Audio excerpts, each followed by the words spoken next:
Yeah, I think it was more the back end, honestly. I wasn't super impressed with what I saw from the guys up front, and I've seen different views on that as well. And like I'm ready to have that argument with anybody because I could see where you can make the argument that at times they managed to contain Herbert, I think more in the second half than did in the first half.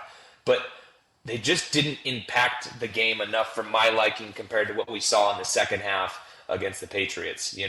For me, the issue was in the first half in particular when they're trying to contain Herbert. He's able to break free up the middle on the edges, extend the plays. That first touchdown pass when he throws it in the corner of the end zone there with Paul Mallon coverage.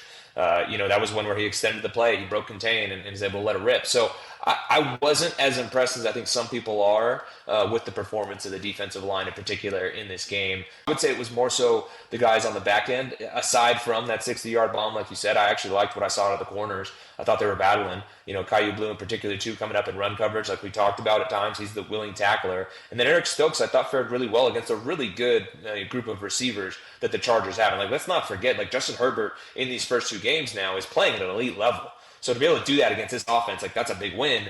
I wasn't super impressed with them. Again, they played well enough to win the game, but I wasn't super impressed with the defensive line in this one and the rotation of guys that they had going through.